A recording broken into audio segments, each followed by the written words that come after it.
واخيرا خرجت لائحه المنتخب المغربي لأقل من 17 سنه مع المدرب الجديد البرتغالي تياغو ليما ايمانويل اللي اختار 25 لاعب باش يشاركوا في تصفيات كاس افريقيا عبر دوره شمال افريقيا اللي غتقام في ليبيا ما بين 25 مارس و 5 ابريل. وقبل ما نبداو خاصنا نوضحوا واحد النقطه مهمه، المنتخب المغربي راه ضامن التاهل لكاس افريقيا الجايه بحكم ان المغرب غادي ينظم البطوله مره اخرى، يعني حتى الى ما كانتش النتائج ايجابيه في هذه الدوره التاهل راه محسوم. ولكن رغم ذلك هاد المباريات كيبقاو مهمين بزاف بحيث غيعطيو فكره واضحه على مستوى هذا الجيل وطريقه اللعب ديال المدرب الجديد وحتى الاختيارات التقنيه ديالو، خصوصا وان اول تجربه ليه مع هذه الفئه. اذا في هذا الفيديو غنحاولوا نتعرفوا على اللائحه كامله ونشوفوا واش فعلا كاين مواهب عالميه ومواعيد وتوقيت المباريات. ولكن قبل خلي معك واحد لايك وتابونا في القناه والسموحات على الغياب، ان شاء الله غادي نرجعوا بالجهد هذه المره. ودابا يلا نبداو.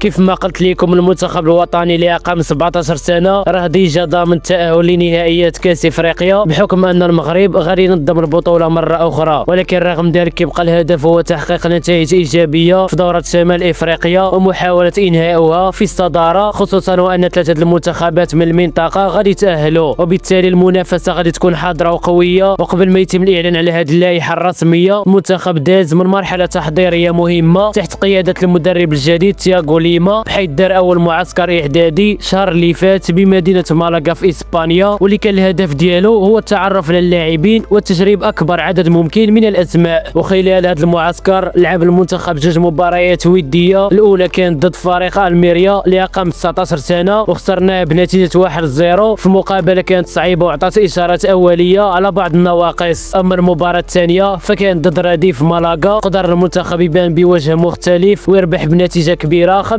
الشيء اللي بين ان المجموعه عندها امكانيات هجوميه محترمه. وما توقفش التحضير هنا، بحيث مباشره قبل السفر الى ليبيا عاد مؤخرا المنتخب برمج جوج مباريات اعداديه بمركب محمد السادس، هذه المره ضد منتخب اوزباكستان. المباراه الاولى خسرناها بنتيجه 4-3 رغم ان المنتخب بان بوجه هجومي مزيان، ولكن كانت بعض الاخطاء الدفاعيه. وفي المباراه الثانيه تعادل المنتخب 2-2 في مواجهه عطاته فرصه يصحح بعض الامور ويقرب اكثر من التشكيله اللي غادي يعتمد عليها في المباريات الرسميه. هذه المباريات كامله كتعطينا فكره اوليه على مستوى هذا الجيل، كاين امكانيات كبيره خصوصا من الناحيه الهجوميه، ولكن في المقابل كاين بعض النواقص اللي خاصها الخدمه، خاصه في التنظيم الدفاعي والتوازن ديال الفريق. ودابا مع اقتراب انطلاق دوره شمال افريقيا المنتخب كيدخل المرحله الاخيره من الاستعدادات. اول اختبار رسمي غادي يكون فرصه باش نشوفوا شنو يقدر يقدم هذا الجيل تحت قياده المدرب الجديد. ودابا خليونا ندخلوا مباشره في الموضوع ونتعرفوا على اللائحه الرسميه ونشوفوا شكون هما ابرز اللاعبين اللي حاضرين في هذه البطوله. في حراسه المرمى كاين ثلاثه العناصر: ادم المعاش 17 سنه حارس هيلموند الهولندي كيلعب مع فريق لاقل من 19 سنه. ادم مواق 16 سنه حارس باريس سان جيرمان كينشط مع الفريق لاقل من 19 سنه. محمد حروش 17 سنه حارس اكاديميه محمد السادس. ندوزو لخط الدفاع، البدايه مع مروان بن طالب 17 سنه لاعب اياكس امستردام كيلعب قلب الدفاع وسبق ليه يمثل المنتخب المغربي في فئه رقم 15 و 16 سنه. سعد بارا 17 سنه لاعب اكاديميه محمد السادس كيلعب كظهير ايسر وسبق ليه تواجد مع المنتخب لاقل من 16 سنه. مهدي امحور 16 سنه لاعب الرجاء الرياضي، وبالمناسبه اللاعبين المحليين ما كاينش عليهم معلومات، يعني كاين اللي ما غاديش نقول المركز اللي كيلعب فيه في انتظار انطلاق البطوله. ادم علاكي 17 سنه لاعب الوداد الرياضي. محمد حبيب زينبي 16 سنه لاعب اندرليخت البلجيكي كيلعب ظهير ايسر مع فئه رقم 18 سنه وسبق ليه مثل المنتخب المغربي لاقل من 15 و 16 سنه. حمزه الشلالي 17 سنه لاعب الفتح الرباطي كيلعب ظهير ايسر. ادم الصودي 17 سنه لاعب تولوز الفرنسي كيلعب قلب دفاع مع فئه رقم 19 سنه. وبالمناسبه لاعب كان حاضر في كاس افريقيا الماضيه بالمغرب ولكن ما خداش الفرصه ديالو. محمد رضا اجوري 17 سنه لاعب الجيش الملكي. ايمن الطاهري 17 سنه لاعب نهضه بركان. وائل المجدولي 17 سنه لاعب الفتح الرباطي. اذا سالينا من خط الدفاع وندوزو الاختيارات المتواجده في خط الوسط،